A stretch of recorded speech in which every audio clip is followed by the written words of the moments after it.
이스라엘 백성들이 하나님의 기적으로 홍해를 건너고 추격해오고 있었던 바로의 군인들로부터 구원을 얻게 됩니다. 너무나 기뻤던 나머지 그들은 하나님을 찬양하지요. 악기를 동원하고 그리고 여인들이 같이 춤을 추면서 기쁘게 하나님을 찬양하게 됩니다. 그런데 그 노래와 춤은 그리 오래가지 않았습니다. 그들이 하나님 앞에 원망하고 낙심하는 모습이 나타나게 됩니다. 이유가 분명히 있었습니다. 그들이 괴로운 고통을 만났기 때문이었습니다. 그렇게 홍해를 건너고 3일 길을 광야길을 걸으면서 그들이 물 한 모금 먹지 못하게 됩니다. 가까스로 마라라고 하는 지역에 도착을 했습니다. 그런데 그곳에 물은 있었지만 그 물이 너무 써서 마실 수가 없었습니다.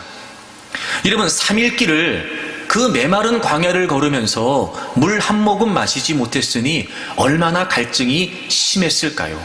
아마 그 극심한 고통이 그들에게 있었을 겁니다. 그런데다가 마라에 도착을 했더니 그곳엔 물이 있었으나 그 물이 너무 써서 마시지 못할 지경이 되니 아마 여러분 웬만한 사람 같았으면 다 원망하고 불평했을 거예요. 그래서 그들이 우리에게 마실 물이 없다고 하면서 하나님께 대하여 모세에 대하여 원망하기 시작합니다. 3일 전에는 그렇게 하나님을 찬양했던 그들이 그 노래가 멈추고 그 춤이 그치고 이제 그들은 원망하며 불평하게 됩니다. 하지만 하나님께서는 그 고통 가운데 있었던 이스라엘 백성들을 그냥 내버려 두지 않으십니다.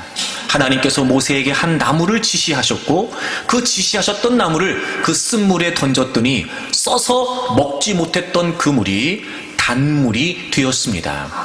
그리고 그들은 그 고통의 문제를 해결할 수 있었고 타는 듯한 갈증을 해결할 수 있게 되었습니다.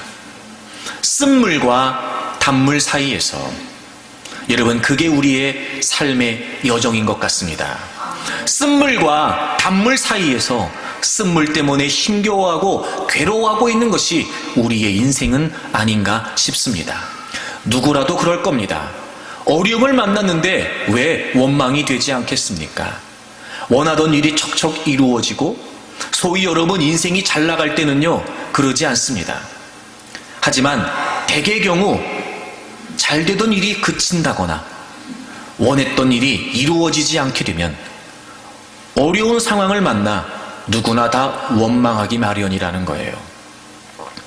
하지만 여러분, 놀라운 사실은 그런 쓴물 가운데 있었던 이스라엘 백성들의 과정이 쓴물로 끝나지 않았다는 겁니다. 하나님께서는 그들의 백성을 돌보시고 지키심으로 쓴물이 단물이 되게 하셨어요. 여러분, 쓴물이 끝은 아닌가 봅니다. 지금 우리가 괴롭고 힘겨운 상황에 놓여 있다 할지라도 그것이 그렇게 끝나지는 않는가 봅니다. 쓴물과 단물 사이에서 괴로워할 수 있고 아파할 수 있습니다. 하지만 여러분, 그렇게 끝나지 않고 그 쓴물이 단물이 된다는 것을 기대할 수 있다면 여러분, 우리는 쓴물이라고 하여 원망하지 않을 수 있다는 거죠. 쓴물과 단물 사이에서 여러분은 어떤 삶을 살고 계십니까? 누가 봐도 힘겨운 상황, 누구라도 쉽지 않다고 말할 수 있는 상황, 그 쓴물의 상황에 있는 우리가 과연 어떤 인생을 살고 있냐 말이에요. 사랑하는 여러분, 쓴물과 단물 사이에서 지금 내 눈앞에 보여지는 쓴물만 바라보려고 하지 말고 얼마든지 그 쓴물을 단물로 바꾸실 수 있는 하나님을 바라볼 수 있기를 바랍니다. 쓴물 때문에 원망하는 게 당연하다고 말할 때 누군가는 살아계신 하나님을 기억함으로 단물을 기대하며 쓴물의 자리에서도 하나님을 찬양할 수 있다면 여러분, 그것이야말로 감사할 수 있는 일이고 그것이야말로 진정한 은혜가 아닐까 싶습니다. 쓴물과 단물 사이에서 여러분, 우리가 어떻게 단물을 기대할 수 있을까? 지난 주일에 그런 말씀을 드렸는데요, 오늘 이 상황을 보게 되면 우리가 놓치지 말아야 될 아주 중요한 두 가지의 전제가 있습니다. 첫째가 뭐냐면, 지금 그들이 3일 길을 걸어와서 마라에 도착을 했는데 27절 말씀에 보면 그 다음에 어디로 가냐면 엘림으로 갑니다. 마라는 물이 써서 먹지 못했던 반면에 마라라고 하는 곳에는요 물샘이 12개가 있었고 그리고 종려나무가 70그루가 있었어요. 여러분 이 지역에서는요 굉장히 보기 드문 오아시스 중에 오아시스입니다. 그런데 이 마라라고 하는 곳에서 엘림까지의 거리가 약 10km 정도 된다고 해요. 이스라엘 백성들이 하루에 20km를 갔다고 학자들이 추정을 하는데 말입니다. 그러면 여러분 한나절만 더 가면 되는 거예요. 한나절만 더 가면. 아니 그러면 어차피 여러분 하나님께서 그 뒤에 엘림으로 이끌어 가실 거면 그냥 바로 엘림으로 가서 그들의 갈증을 해결해 주시면 될 걸. 왜 굳이 마라에 있게 하셔서 쓴물을 경험하게 하시냔 말이에요. 또 하나, 지금 하나님께서 여기에서 쓴물을 단물로 바꿔주셨잖아요. 어차피 그 쓴물을 단물로 바꾸어 주실 거 애초부터 단물을 주시면 어떠냐 말이에요.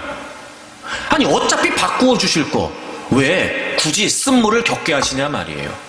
애초부터 단물을 주셔서 그렇게 3일 동안 물 한 모금 먹지 못했던 그들이 마라에 도착했으나 여러분 그 물을 먹으면서 목을 좀 축이게 해주시면 될걸. 굳이 왜 쓴물을 어차피 단물로 바꾸실 거 왜 쓴물을 그냥 놔두시냐 말이에요. 여러분도 지금 이해가 안 된다는 표정이지요? 저도 그런 마음이 들어요. 하지만 적어도 이 두 가지의 전제를 생각한다면 지금 하나님께서 그들을 쓴물 가운데 있게 하시는 건 어떤 의도가 있으신 거예요. 의도가. 여러분 보세요. 쓴물과 단물 사이에서 쓴물을 단물로 바꾸어 주시는 하나님을 기대한다는 건 막연한 긍정을 기대한다는 게 아니에요. 쓴물과 단물 사이에서 단물을 바라본다는 건 막연한 긍정을 바라본다는 걸 의미하지 않아요. 여러분 쓴물 다음에 단물이 있다는 걸 생각하면 쓴물이라고 하는 과정을 거쳐야 되는 거예요. 하나님의 의도가 있어요. 그럼 이제 이렇게 생각해 볼 수 있습니다. 적어도 쓴물이라고 하는 상황을 만나게 하신 하나님의 의도가 있다는 걸 우리가 안다면 우리는 다 헤아릴 수 없을지 모르지만 우리는 다 이해하지 못할 수 있을지 모르지만 그럼에도 불구하고 그 하나님의 의도를 발견하게 되면 쓴물을 견디는 건 가능한 거예요. 그리고 그 하나님의 의도 속에 쓴물을 겪게 하시는 그 하나님의 의도 속에서 우리는 역사하실 하나님을 기대할 수 있다는 거죠. 쓴물과 단물 사이에서. 그래서 여러분 그 속에 담겨지는 하나님의 의도가 지난주일에 첫 번째 말씀을 나눴는데 그게 뭐였냐면 고통은 하나님의 시험이라는 거예요. 시험. 오늘 본문에 보면 25절 맨 마지막 부분에 거기서 여호와께서 그들을 위하여 법도와 율례를 정하시고 그들을 시험하실세 이렇게 말씀하셨어요. 그들을 시험하실세. 그리고 그들이 하나님의 말씀을 순종하는지 순종하지 않는지 하나님이 그들을 시험하셨다라고 기록하고 있어요. 여러분 쓴물과 단물 사이에서 우리가 어떻게 하나님의 단물, 하나님이 예쁘시는 단물을 기대할 수 있냐면요, 지금 내가 경험하고 있는 이 쓴물이라고 하는 상황은 하나님의 시험이라고 하는 걸 깨우치는 거예요. 여기에서의 시험은 하나님이 우리의 믿음을 점검해 보시는 테스트라고 말씀을 드렸어요. 연단이고 그리고 훈련의 과정이에요. 궁극적으로 하나님이 원하시는 게 뭐였냐면, 여러분 제가 좀 전에도 이 출애굽기 15장의 내용을 설명을 드렸습니다만 이스라엘 백성들이 하나님의 기적으로 홍해를 건넜어요. 그 당시 상황은 꼼짝달싹할 수 없는 그런 꼼짝달싹할 수 없는 진퇴양난의 상황이었습니다. 그때 하나님이 기적을 베풀어 주셨어요. 여러분 구름기둥 불기둥이 앞으로 갔다 뒤로 갔다 막 하더니 밤새도록 하나님이 동풍을 몰아서 홍해를 가르셨어요. 그리고 이스라엘 백성들이 마른 땅으로 건너게 됩니다. 그리고 뒤쫓아오던 애굽의 군인들이 홍해 속으로 들어오니까 이제서 하나님께 그 바다를 닫아버리셨어요. 그래서 여러분 홍해도 건너게 하셨고 추격해오고 있는 애굽의 군인들로부터도 그들을 건져주셨단 말이죠. 하나님의 기적이었습니다. 그리고 그들은 하나님을 막 찬양합니다. 소고를 치면서 춤을 추면서 하나님을 찬양해요. 그리고 하나님이 3일 만에 상황을 역전시키십니다. 그리고 지금 쓴물이라고 하는 상황에 그들을 툭 던져놓으신 겁니다. 근데 이게 하나님의 시험이랍니다. 여러분, 무슨 의도였을까요? 하나님께서 어떤 믿음을 테스트해보고 싶으셨던 걸까요? 이스라엘 백성들은 3일 전에 하나님의 기적을 보고 찬양하고 감사했습니다. 그랬던 그들이 기적이 멈췄습니다. 기다리고 있었던 물은 없었습니다. 마치 하나님의 은혜가 끊어진 듯한 상황을 만났습니다. 그때도 이스라엘 백성들이 하나님을 찬양할 수 있냔 말이에요. 그때도 하나님을 감사할 수 있냔 말이에요. 그때도 하나님이 하나님 되심을 인정하고 하나님을 신뢰할 수 있냐는 거죠. 지금 하나님은 3일 동안 3일 안의 상황을 바꿔놓으시고 이스라엘 백성들이 어떻게 하나님을 대하는지를 보고 계시는 거예요. 여러분, 우리의 믿음의 궁극적인 결론이 뭐냐면 그럼에도 불구하고 하나님을 신뢰하는 겁니다. 그럼에도 불구하고 하나님을 찬양하는 거예요. 즉 어떤 이유 때문이 아니라, 어떤 조건 때문이 아니라, 어떤 상황 때문이 아니라 내가 직면하고 있는 그 어떤 환경과도 관계없이 하나님은 나의 하나님이십니다. 나의 주관자이시고 그리고 내 삶의 인도자이십니다. 내가 어느 자리에 있든지 간에 하나님은 찬양을 받으시기에 합당하신 분이십니다. 하나님을 하나님으로 인정하는 그 믿음, 모든 삶의 현장에서 하나님을 하나님으로 신뢰하는 믿음, 여러분, 하나님은 우리가 그런 믿음으로 성숙되어 가기를 원하시는 거예요. 좋은 일이 거듭될 때는 누구나 감사하고 찬양할 수 있습니다. 하지만 여러분, 문제를 만나는 그 상황에서도 하나님을 바라보고 찬양하는 건 쉽지 않습니다. 그럼 결국 여러분, 우리가 하나님을 믿는다고 하는 기대는 무엇이었냐 말이에요. 좋은 일 때문에 하나님을 찬양하는 겁니까? 내가 원하는 것이 이루어졌기 때문에 하나님께 감사하는 겁니까? 그럼 만약에 그렇지 않다면 하나님은 나에게 의미가 없으신 분입니까? 그렇지 않단 말이에요. 그래서 하나님은 때로는 우리가 이해할 수 없는, 왜 내가 이런 상황이 있어야 되나 싶은 마음이 들 정도로 고통스러운 상황을 만나기도 하지만 그곳에서도 하나님은 우리가 하나님을 하나님으로 인정하기를 원하시는 거예요. 마치 여러분, 지금 내가 걷고 있는 이 삶의 여정이 아무런 의미가 없다고만 느껴지는 겁니다. 왜 내가 이런 과정을 거쳐야 되는지 도무지 이해할 수 없는 거예요. 어떤 일도 이루어지지 않는 것 같습니다. 예상했던 것들이 다 무너지기 시작합니다. 이제는 인생이라고 하는 기회조차 상실한 것처럼, 마치 그 고통의 상황 속에 혼자 버려진 것처럼 아무 소용이 없다고만 느껴지는 그런 때 말입니다. 모든 것이 다 허물어지는 것 같고 확실하다고만 생각했던 그 모든 것들조차 다 의심스러워지는 그런 상황 말입니다. 과연 내가 지속할 수 있을까? 과연 내가 살아갈 수 있을까? 싶은 생각이 드는 그런 상황 말이에요.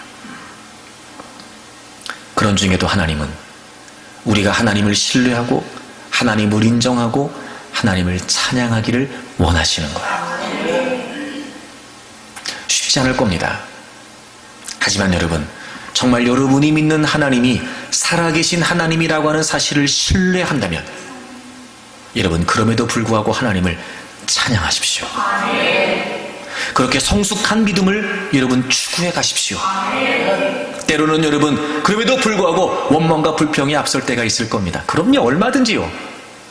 그러나 여러분, 하나님이 의식되기 시작한다면, 하나님, 제가 놓치고 있었습니다. 지금 하나님 저 어떻게 하나 보고 계시는군요. 이렇게 힘든 상황에서도 정말 제가 하나님만 의지하는지 하나님 지금 그거 보고 계셨던 거죠. 그럼요, 하나님이 저의 하나님이십니다. 하나님, 저는 그래도 여기서 하나님을 찬양할 것입니다.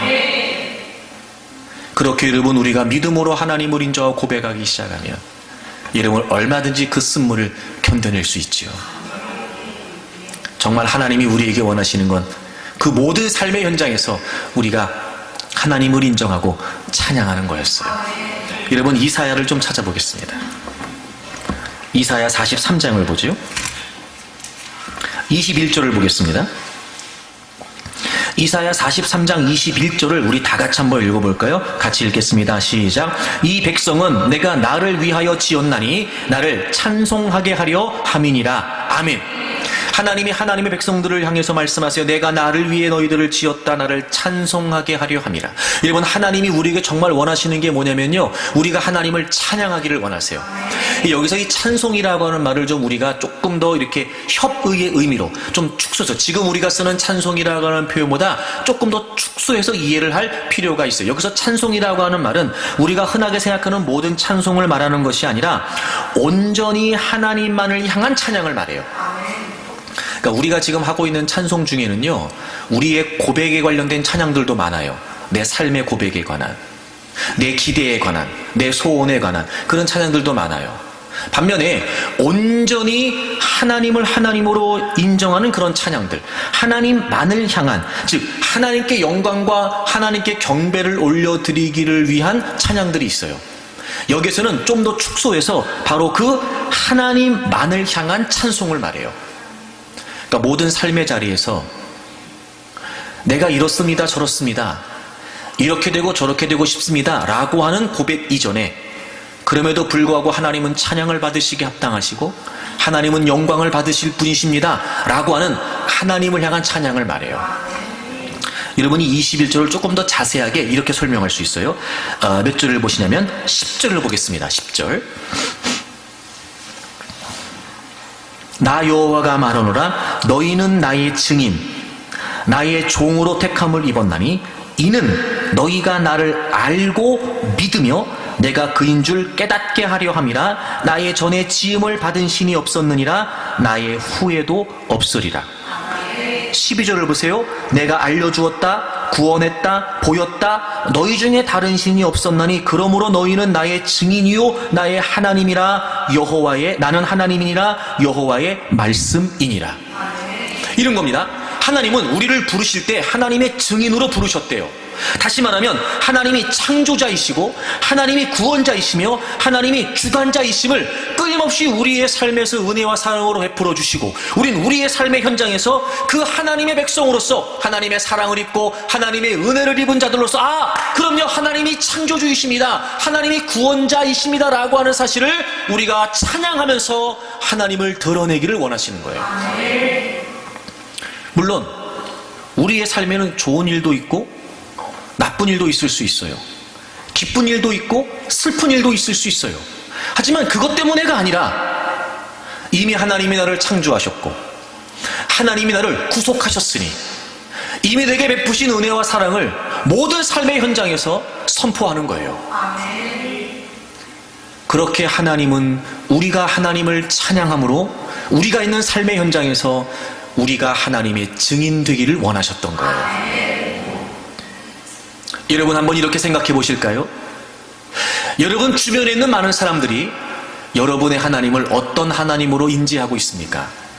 여러분의 고백, 여러분의 선포, 여러분의 삶을 통해. 그럼에도 불구하고 정말 여러분이 알고 있는 또 다른 사람들은, 저 사람이 믿는 하나님은 진짜 하나님이시다, 창조주이시고 구원자이시다. 어떻게 저런 상황에서도 하나님을 인정할 수 있지? 어떻게 저런 형편에서도 원망을 안 할 수 있을까? 아니, 어떻게 저 지경이 돼도 하나님께 감사할 수 있지? 그 누군가가 보기에는 이해가 되지 않으나 이미도 하나님은 내게 베푸신 은혜와 사랑이 있으니 그럼에도 불구하고 나는 하나님을 신뢰하는 거예요. 그 고백, 그 찬양, 바로 우리가 우리의 삶의 자리에서 하나님의 증인으로 살기를 원하시는 거예요. 그러니 여러분, 저는 여러분의 믿음이 어떤 조건이나 상황에 좌우되는 믿음이 아니라 쉽지 않은 상황에서도, 고통의 연속이고 힘든 삶의 연속인 그런 과정에서도, 쓴물에서도 하나님을 하나님으로 인정하고 그 하나님을 찬양하는 분들이 되기를 바랍니다. 그러면 여러분, 우리가 그 쓴물에서도 단물을 기대할 수 있게 되고, 그 쓴물이라고 하는 상황을 도저히 견딜 수 없을 것 같았으나 반드시 하나님의 역사가 있을 때까지 우리는 기대하며 인내할 수 있습니다. 지금 여러분이 쓴물 가운데 있다면 하나님이 지금 시험 보고 계시는 거예요. 제가 오늘 말씀을 통해서 여러분에게 이제 답을 알려드렸어요. 여러분이 이제 출제자의 의도가 파악이 되셨지요? 그러니까 이제 여러분이 답안지에 답을 쓰시면 됩니다. 그래도 나의 하나님이십니다. 그래도 나는 하나님을 찬양합니다. 여러분이 답을 쓰십시오.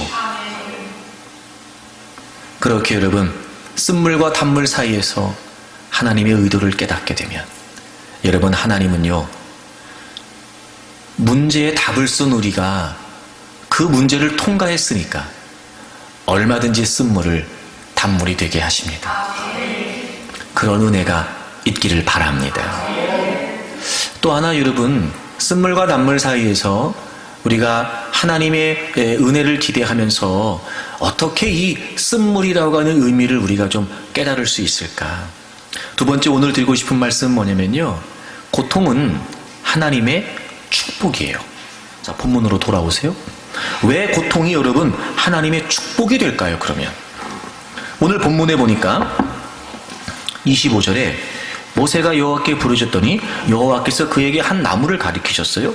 그리고 그가 물에 그 가지를 나무를 던졌어요. 그랬더니 물이 어떻게 됐냐면 그 써서 먹을 수 없던 그 물이 달게 됐어요. 분명히 쓴 물이었어요. 확실히 쓴 물이었어요. 3일 동안 물 한 모금 먹지 못했던 그들이 써서 뱉어낼 지경이라면 그 물은 진짜 쓴 물이죠. 못 먹는 물이에요. 근데 놀랍죠? 나무까지 하나 집어던졌는데요. 그 쓴 물이 뭐가 됐다고요? 단물이 됐어요.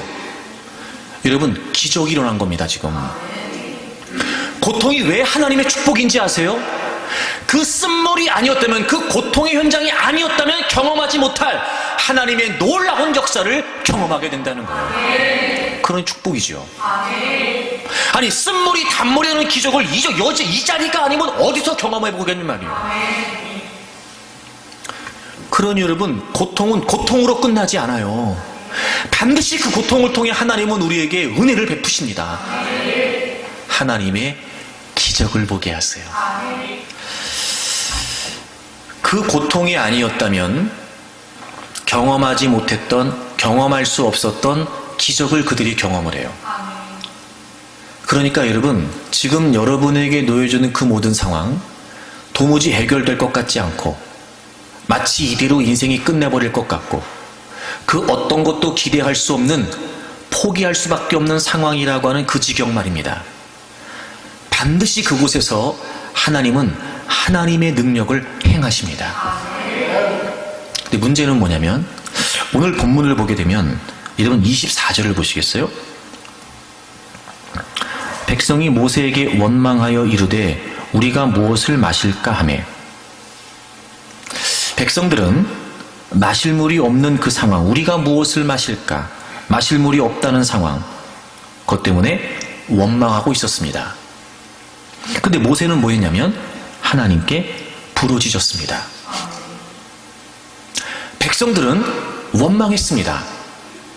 물론 지금 물이 없어요. 마실 물이 없어요. 그것도 3일 동안 물 한 모금 먹지 못했어요. 백성들의 말이 틀리지 않습니다. 근데 그들은 지금 자신 앞에 놓여져 있는 그 상황 때문에 원망을 합니다. 근데 놀랍죠?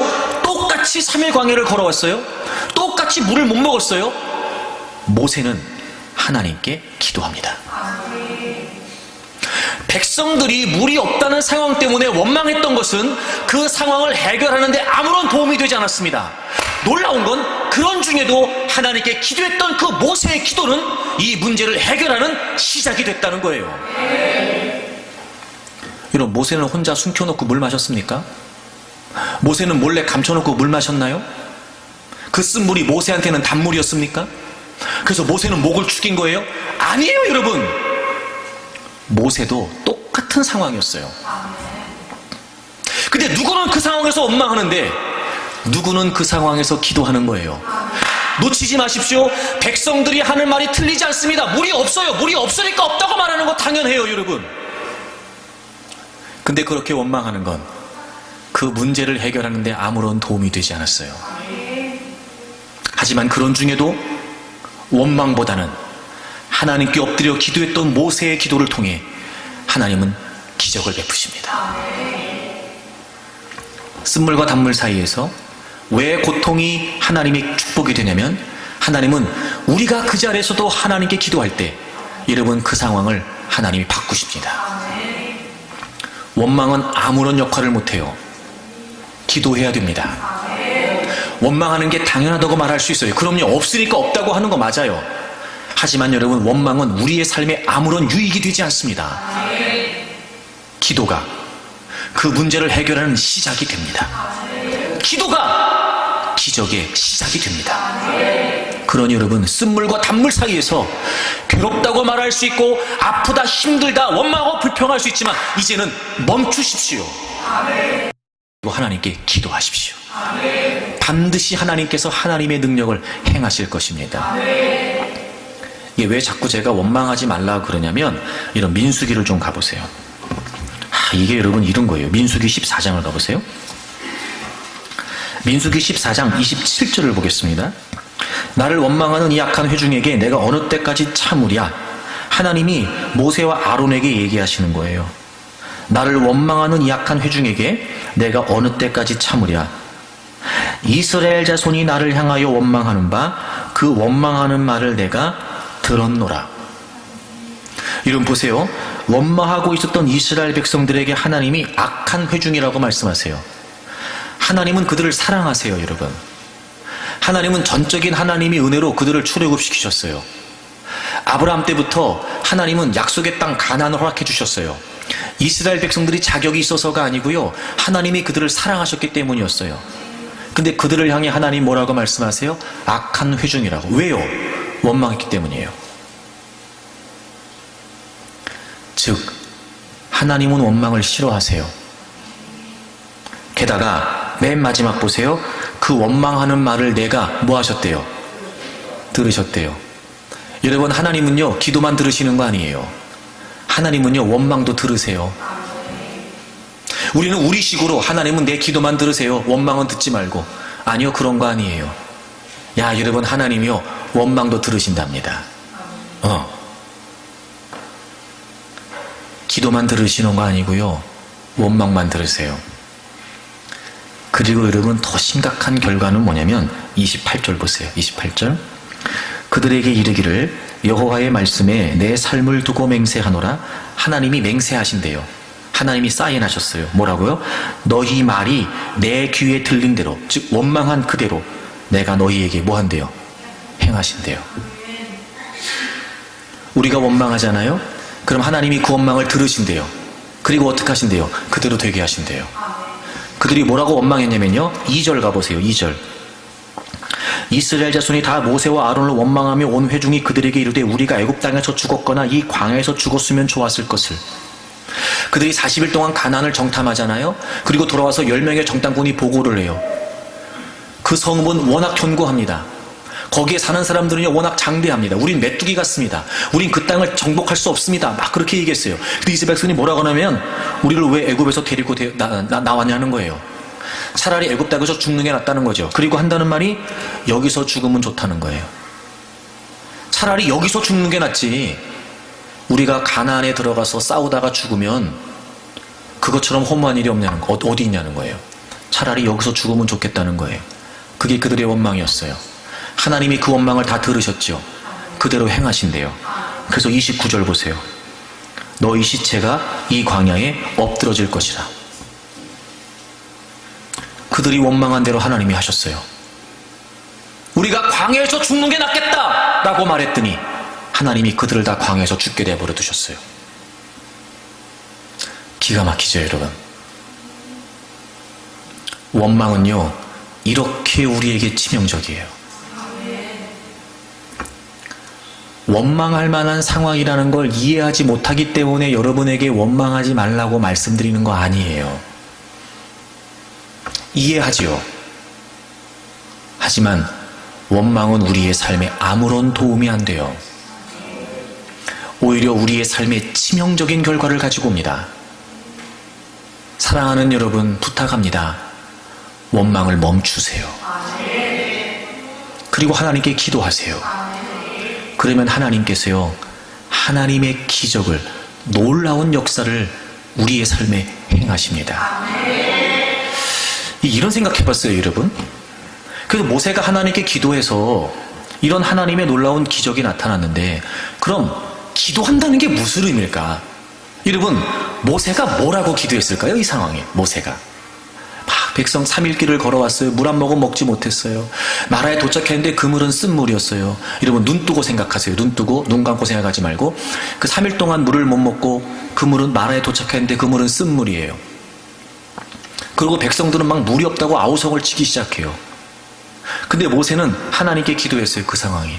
그럼 뭐라고 기도했을까요? 모세가. 그게 중요하잖아요. 뭐라고 기도했을까? 모세가.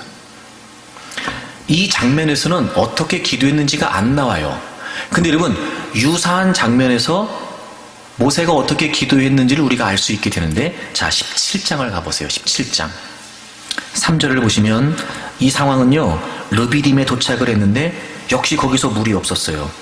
그 3절 보시면 거기서 백성이 목이 말라 물을 찾음에 그들이 모세에게 대하여 뭐 했어요? 원망했어요. 이스라엘 백성은 또 원망하고 있어요. 근데 모세는 어떻게 했을까요? 4절 보세요. 모세가 여호와께 부르짖어. 출애굽기 17장이에요. 모세가 여호와께 부르짖어. 뭐라고 기도하냐면 내가 이 백성에게 어떻게 하리이까? 그들이 조금 있으면 내게 돌을 던지겠나이다. 상황이 더 심각해졌어요. 르비딤에 도착해서 마실 물이 없었더니 이스라엘 백성들이 물이 없다고 원망을 하면서 모세를 돌을 들어 쳐 죽이려고, 그러니까 그만큼 지금 상황이 급박해진 거예요. 그때 모세가 하나님께 기도해요. 하나님, 내가 이 백성에게 어떻게 하리이까? 지금 그들이 나를 돌로 쳐 죽일 것 같습니다. 있는 상황을 그대로 하나님께 이야기하고, 그래서 인간적인 해결책을 강구했던 것이 아니라 하나님 그러니까 이렇게 해주세요 저렇게 해주세요 이런 기도가 아니었고, 하나님 제가 어떻게 하면 좋겠습니까? 영어 성경을 찾아보니까 What shall I do? 이렇게 되어 있어요. What shall I do? 하나님 제가 어떻게 하면 되겠습니까? 제가 뭘 할까요? 여러분 이게 무슨 의미일까요? 쓴물과 단물 사이에서 하나님의 기적을 기대하면서 기도한단 말이에요. 그게 무슨 의미일까 여러분? 그게 무슨 의미일까? 하나님 기적을 베풀어 주세요. 기적입니다. 기적. 하나님 능력을 베푸세요. 능력입니다. 이렇게 저렇게 요렇게. 모세는 그렇게 기도한 게 아니었어요. 하나님 제가 어떻게 해야 될까요? 자기가 할 수 없다는 걸 알았어요. 자기의 무능함을, 자신의 무지함을 알았어요. 그리고 지금 하나님 어떻게 하면 좋겠습니까? 있는 상황 그대로 하나님께 아뢰는 거예요. 즉 기적이 일어날 수 있었던 모세의 기도는 그 상황을 전적으로 하나님께 맡긴 거예요. 하나님을 신뢰한 거예요. 여러분 기도는 인간적인 해결책을 하나님께 요청하는 거 아니에요. 기도는 단순히 문제를 해결하겠다고 하여 내가 원하는 것들을 이루어가기 위해 이겁니다 저겁니다 그거 기도하는 거 아니에요. 아니 여러분 생각해보세요. 우리가 해결이 안 되니까 문제인데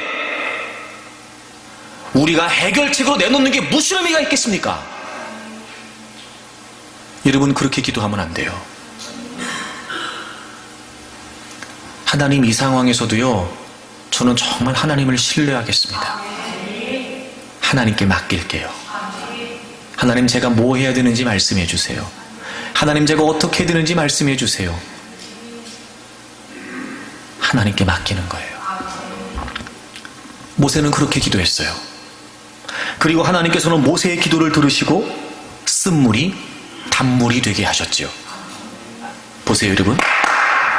우리가 고통의 상황에서 그것이 정말 하나님의 축복이 되어 하나님의 기적을 경험할 수 있는 기도는 어떤 기도냐면요, 우리의 모든 상황, 그 모든 문제들을 전적으로 하나님을 신뢰하여 맡기는 거예요. 내가 원하는 대로 안 돼도 상관없어요. 아멘 좀 하세요. 내가 원하는 때에 원하는 방법으로 이루어지지 않아도 관계없어요. 전적으로 하나님을 신뢰하고 맡기는 거예요. 그러면 그 상황을 하나님께서 해결해 가시기 위해 그 과정에 하나님은 어떤 능력도 어떤 기적도 어떤 역사도 행하시는 거죠. 오늘은 쓴물이 단물이 된 거예요. 우리가 만나는 상황에서 얼마든지 하나님은 우리가 모든 상황을 하나님께 맡겼을 때 그 상황을 하나님께서 주도해서 해결해 가시는 가운데 어떤 기적도 행하실 수 있다는 거죠. 그 기도하는 거예요. 그래서 여러분 성경에 기도와 기적을 연결하는데, 자 시편을 찾으세요. 시편 107편.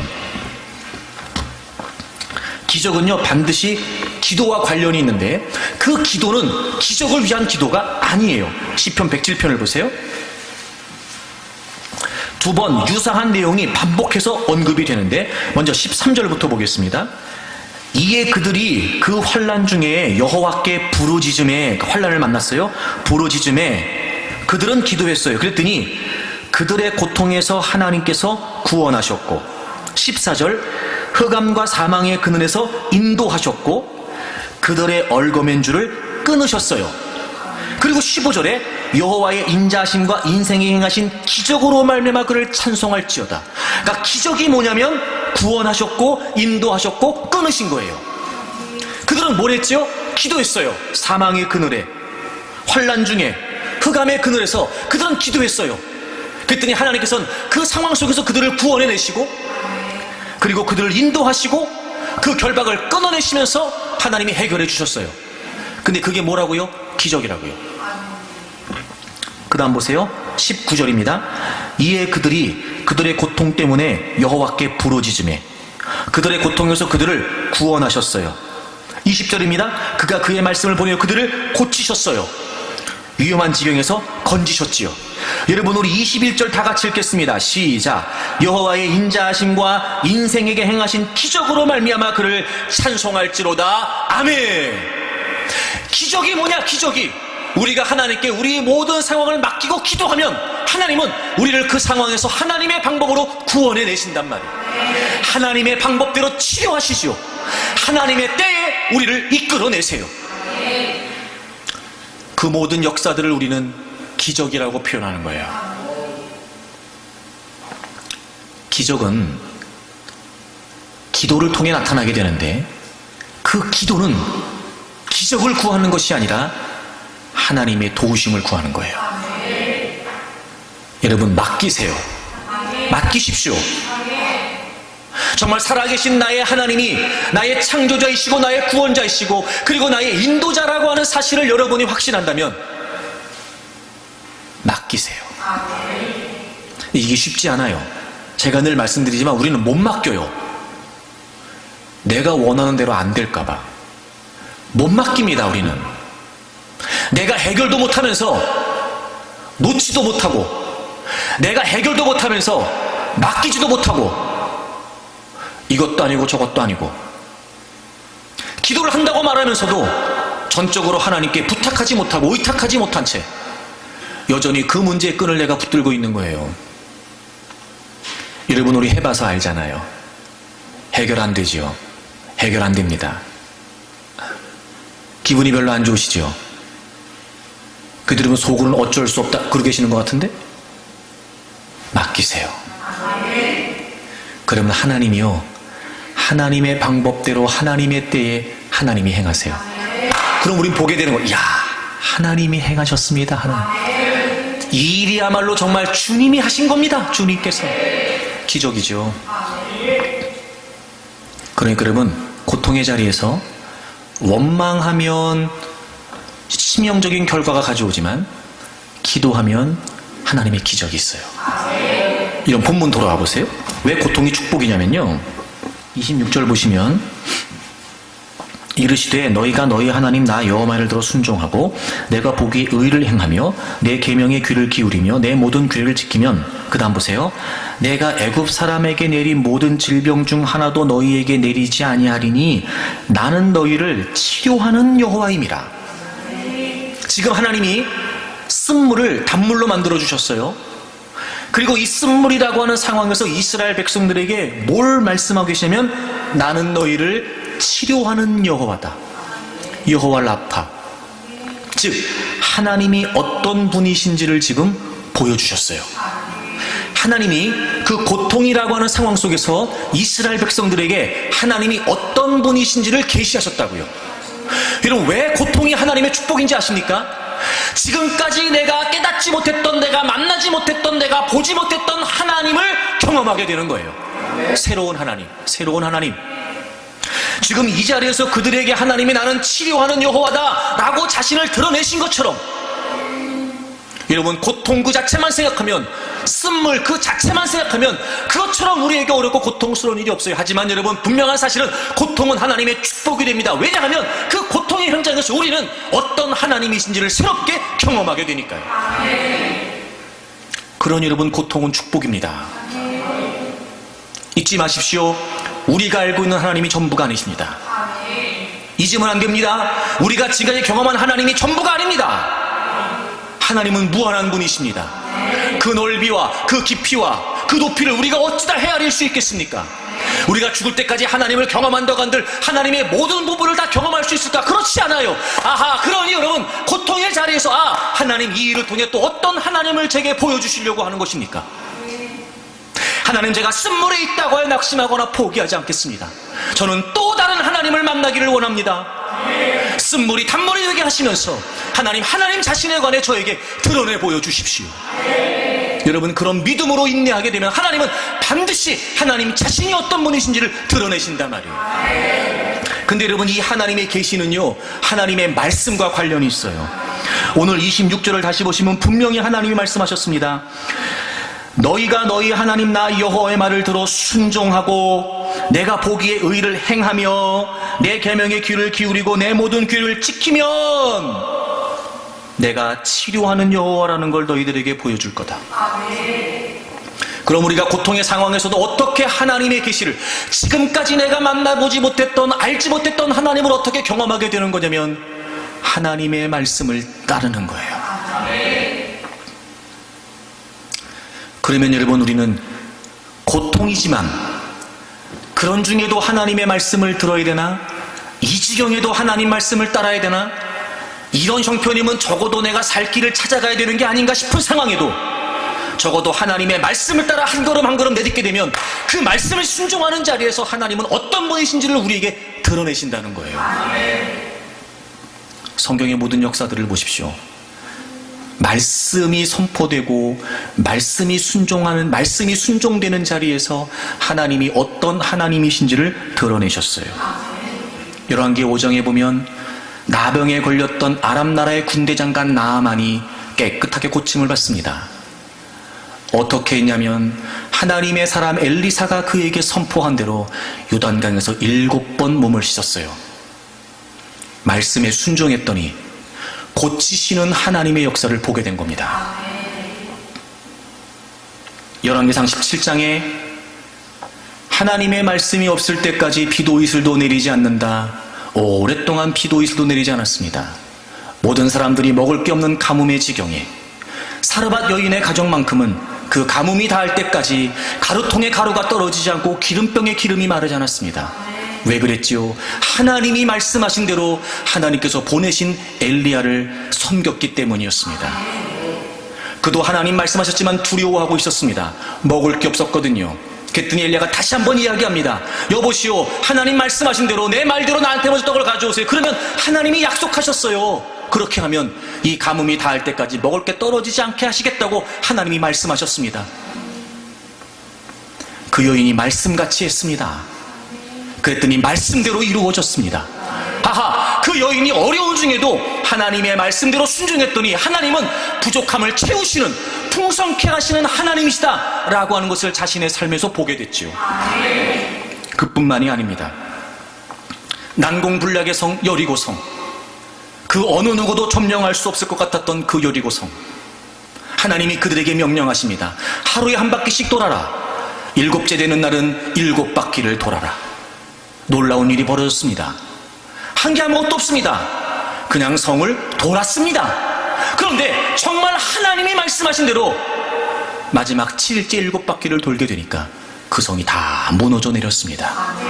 그들은 이해할 수 없는, 도무지 상식에 맞지 않는 하나님 말씀이었지만 하나님의 말씀대로 순종하는 그 현장에서 하나님은 정복하게 하시는, 하나님은 승리케 하시는 하나님이다 라고 하는 사실을 그들은 보게 되죠. 하나님은 전능하십니다.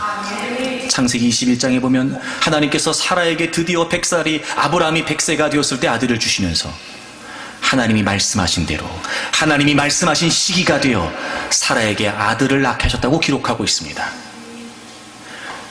분명히 아들을 낳을 수 없는 상황이었습니다. 이미 사라의 경수가 끊어졌습니다. 아브라함은 모든 생물학적 기능이 정지되어 가고 있었습니다. 본인들이 너무 잘 알았습니다.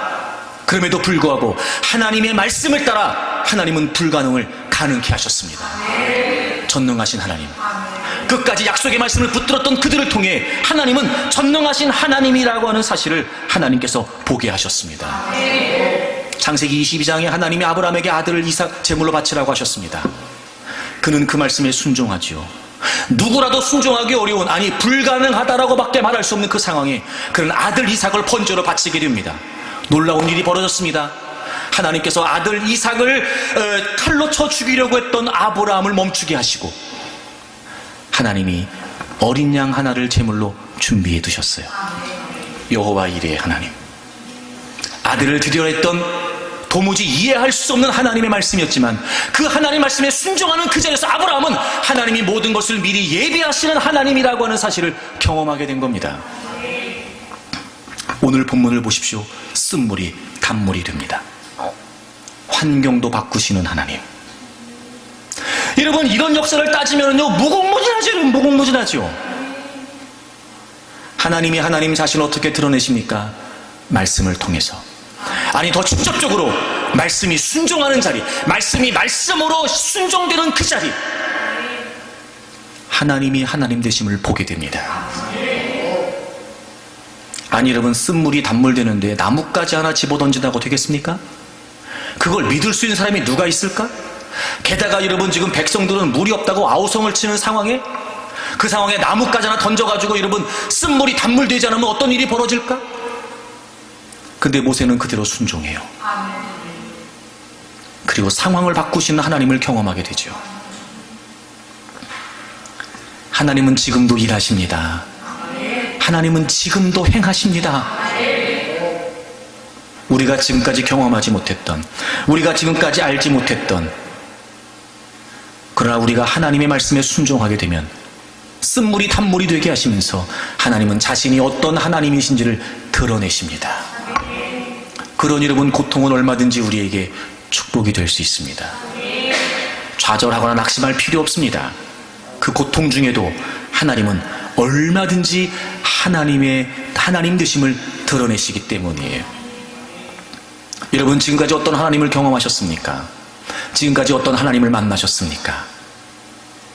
하지만 여러분, 이제부터 하나님을 신뢰하는 믿음 안에서 그 어떤 것을 기대한다 하더라도 그 이상일 겁니다.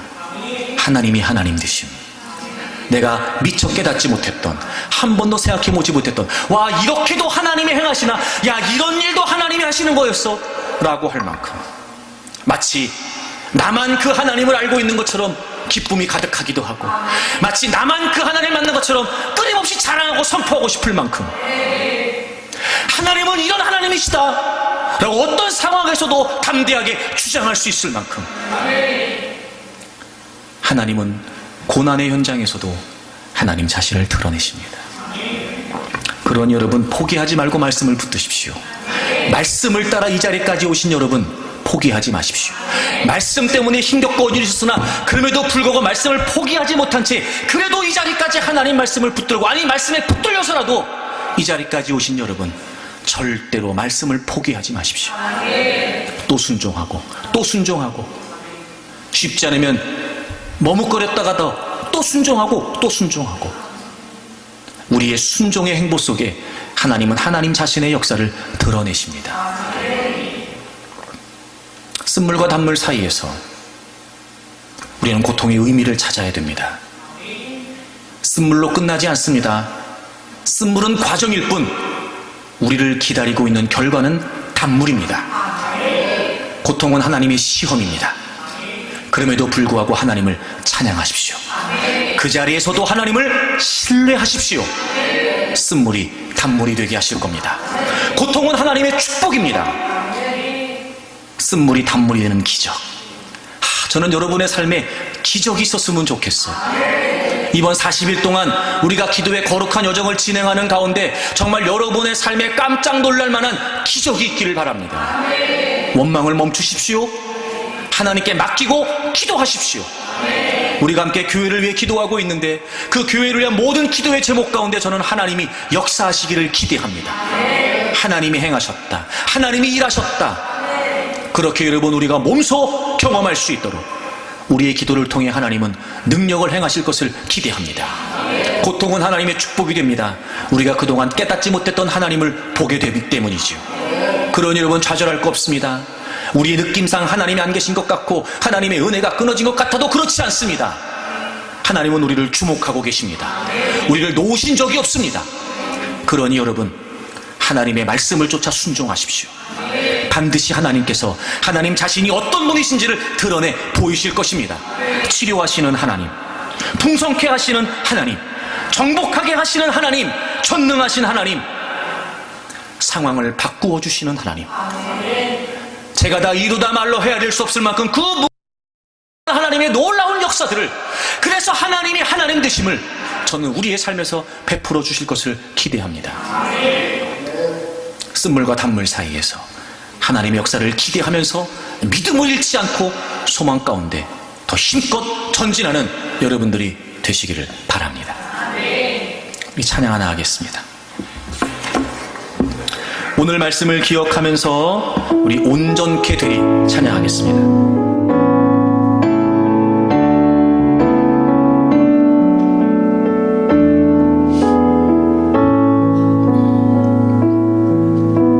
주 앞에 나와 제사를 드리네.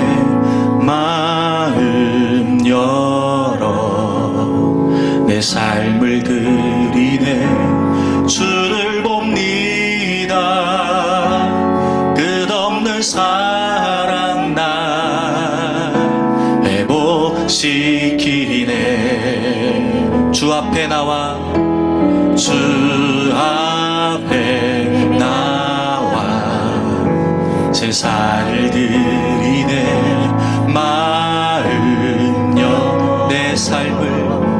내 삶을 드리네. 주를 봅니다. 끝없는 사랑 나 회복시키네. 이제